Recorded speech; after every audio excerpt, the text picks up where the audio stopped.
Brought to you by Technopova Curve 5G. Discover new horizon. शुरुआत करते हैं, लेकिन ट्रंप की सरकार की इमिग्रेशन नीति के खिलाफ अमेरिका में भड़क रहे शोले से।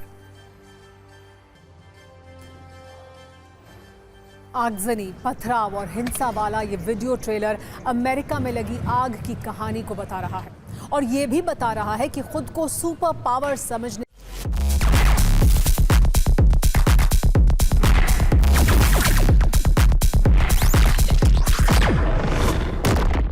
वाला अमेरिका कैसे पिछले कुछ दिनों से सुपर संकट का सामना कर रहा है। कैसे अमेरिका में शहर शहर शोले भड़क रहे हैं। कैसे पिछले 3 दिनों से अमेरिका का लॉस एंजलिस धुआं धुआं हो चुका है। सबसे बड़ी बात यह है कि अमेरिका में अप्रवासी वाली ये चिंगारी बिना सोचे समझे फैसले लेने में माहिर ट्रंप की वजह से भड़की है।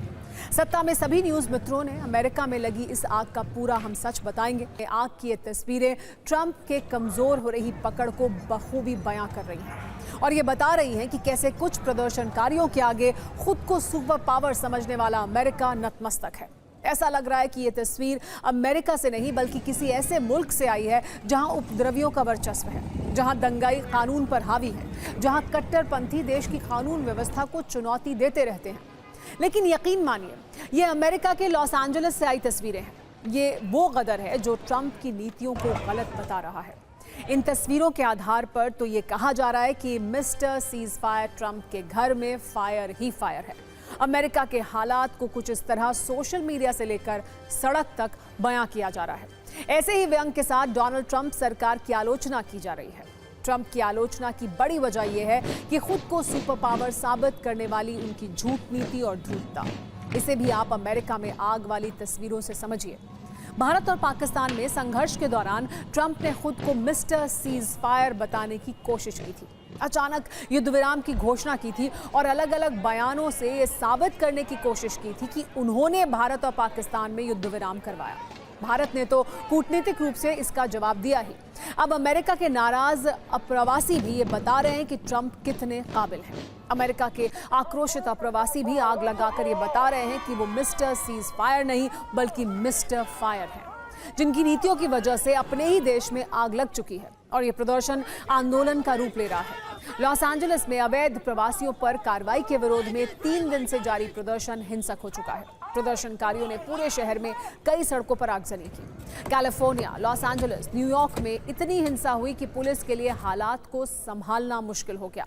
सड़कों पर प्रदर्शनकारियों ने जमकर तोड़फोड़ की और आगजनी की। प्रदर्शनकारियों को संभालने के लिए पुलिस को आंसू गैस का इस्तेमाल करना पड़ा। कई प्रदर्शनकारी अमेरिकी झंडे को जलाते हुए नजर आए। राष्ट्रपति डोनाल्ड ट्रंप ने लॉस एंजलिस में हालात को काबू करने के लिए 2000 नेशनल गार्ड्स को भी भेजा है। अब आप ये समझिए कैसे इन दंगों के पीछे ट्रंप की जिम्मेदारी है। ट्रंप का वो कौन सा फैसला है जिसकी वजह से अमेरिका के शहरों में ही शोले भड़कने लगे हैं। आज से 3 दिन पहले लॉस एंजलिस में 6-7 जून को सरकार ने अवैध अप्रवासियों के खिलाफ एक अभियान चलाया था। अमेरिका में ICE यानी इमिग्रेशन एंड कस्टम्स एनफोर्समेंट की ओर से रेड हुई थी। इस दौरान भी लॉस एंजलिस में भारी टकराव देखने को मिला था। लोग इस छापे के विरोध में सड़क पर उतरे। इस दौरान भी प्रदर्शनकारियों ने सार्वजनिक संपत्तियों को काफी नुकसान पहुंचाया था। प्रदर्शनकारियों ने तख्तियों पर ICE बाहर निकलो जैसे नारे लिखकर विरोध जताया था। इसी विरोध प्रदर्शन के बाद राष्ट्रपति डोनाल्ड ट्रंप ने लॉस एंजलिस में 2000 नेशनल गार्ड की तैनाती करने का आदेश दिया था, जिसके बाद विरोध और भी तेज हो गया और आक्रोश की आग भड़क गई। आपको ये भी बता दें कि ICE ने रेड के दौरान 44 लोगों को गिरफ्तार किया था। मिलिट्री स्टाइल में रेड डाली गई थी। इसमें ICE, homeland security department, FBI और ड्रग एनफोर्समेंट एडमिनिस्ट्रेशन के एजेंट शामिल थे। ये हथियारों के साथ गए थे, गैस मास्क पहने हुए थे। रेड के दौरान फ्लैश बैंग ग्रेनेड, आंसू गैस और पेपर स्प्रे का इस्तेमाल किया गया था। ट्रंप सरकार की सख्ती से लोगों का गुस्सा और भी भड़क गया। दरअसल ये रेड राष्ट्रपति ट्रंप की डिपोर्टेशन पॉलिसी का हिस्सा है। ट्रंप को डिपोर्टेशन पॉलिसी के तहत ICE को हर दिन बिना दस्तावेज वाले 3000 अप्रवासियों को गिरफ्तार करने का लक्ष्य है और इन्हें डिपोर्ट करने का भी टारगेट है। आरोप यह है कि कुछ व्यापारी फर्जी दस्तावेजों का इस्तेमाल कर रहे हैं। दावा है कि हर दिन करीब 1600 अवैध अप्रवासियों को पकड़ा भी जा रहा है। प्रदर्शन करने वाले लोगों में मुख्य तौर में अप्रवासी समुदाय के समर्थक शामिल हैं। इसके अलावा स्थानीय निवासी भी हैं। कुछ लोग अप्रवासी अधिकारों के लिए काम करने वाले संगठन से जुड़े हुए हैं। ट्रंप सरकार की इसी इमिग्रेशन नीति का विरोध हो रहा है अमेरिका की सड़कों पर। अगर आप पिछली कुछ घटनाओं को अगर याद करें तो ये समझ पाएंगे कि कैसे डोनाल्ड ट्रंप के लिए उनके ही फैसले गलत साबित हो रहे हैं। हालात तो अब ये हो चुके हैं कि उनके परम मित्र इलॉन मस्क सबसे बड़े उनके दुश्मन बन गए हैं। इस मुद्दे पर भी मस्क लगातार ट्रंप को टारगेट कर रहे हैं, ट्रंप को गलत बता रहे हैं। अमेरिका के लॉस एंजलिस में हो रहे प्रदर्शन पर मस्क ने लिखा है कि ये उचित नहीं है। ये घटना सिविक सेंटर में हिंसक प्रदर्शनों के बीच हुई है, जहां पुलिस ने रबर बुलेट्स का इस्तेमाल किया और कई लोगों की गिरफ्तारी की। वहीं इस प्रदर्शन पर ट्रंप लगातार एक्शन मोड में है। कैलिफोर्निया के गवर्नर गेविन न्यूसॉम ने ट्रंप के फैसले को अनुचित और कठोर बताया है। उन्होंने कहा है कि राष्ट्रपति डोनाल्ड ट्रंप ने लॉस एंजलिस में 2000 नेशनल गार्ड सैनिकों की तैनाती की है, जो गैर कानूनी और अनैतिक है। ये भी कहा है कि पहले ट्रंप ने हालात बिगाड़े और अब वो आग में घी डाल रहे हैं। सिर्फ 120 सेकंड की न्यूज रील में देखिए अमेरिका में क्या चल रहा है। इस प्रदर्शन की सबसे बड़ी वजह है अप्रवासियों के खिलाफ ट्रंप के सख्त कदम। अपने दूसरे कार्यकाल में ट्रंप ने अप्रवासियों के खिलाफ मोर्चा खोल दिया है। अवैध इमिग्रेशन को रोकने के नाम पर ऑपरेशन चलाया जा रहा है। ट्रंप ने अवैध प्रवासियों को निकालने के लिए ऑपरेशन एट लार्ज शुरू किया है। इसमें 5000 से ज्यादा संघीय कर्मचारियों और 21,000 नेशनल गार्ड्स को शामिल किया गया है।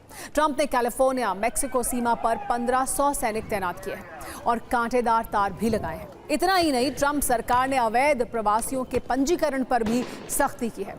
रजिस्ट्रेशन नहीं कराने पर आपराधिक मुकदमा दर्ज करने का नियम बनाया है। यही वजह है कि अमेरिका में शोले भड़क रहे हैं और इसका सेंटर बना है लॉस एंजलिस। लॉस एंजलिस में मैक्सिकन अप्रवासियों की संख्या लाखों में है। एक रिपोर्ट के अनुसार 2020 में दुनिया भर में 11.2 मिलियन मैक्सिकन प्रवासियों में से लगभग 10.9 मिलियन सिर्फ अमेरिका में रह रहे थे।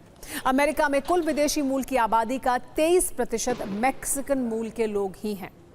एक तरफ अमेरिका जल रहा है, अमेरिका में प्रदर्शन को शांत करने के लिए नेशनल गार्ड को भेजा जा रहा है। वहीं दूसरी ओर अशांत अमेरिका की ऐसी घटनाओं के बीच राष्ट्रपति डोनाल्ड ट्रंप लड़खड़ा रहे हैं। सबूत के तौर पर सोशल मीडिया में वायरल इस वीडियो को देखिए। अमेरिका के न्यू जर्सी में एयरफोर्स 1 के विमान में चढ़ते समय वो सीढ़ियों पर लड़खड़ा गए। इस घटना के वक्त ट्रंप के साथ विदेश मंत्री मार्को रूबियो भी मौजूद थे। दोनों कैंप डेविड के लिए रवाना हो रहे थे। अपने अति उत्साहित फैसलों की वजह से ट्रंप हमेशा सोशल मीडिया पर सुर्खियों में रहते हैं, लेकिन इस वीडियो को लेकर जमकर प्रतिक्रियाएं भी आ रही हैं। कई यूजर्स ने ट्रंप की तुलना जो बाइडेन से की है। आपको लग रहा होगा कि आखिर जो बाइडेन से तुलना क्यों की जा रही है। इसे आप एक साथ 2 तस्वीरों से समझिए।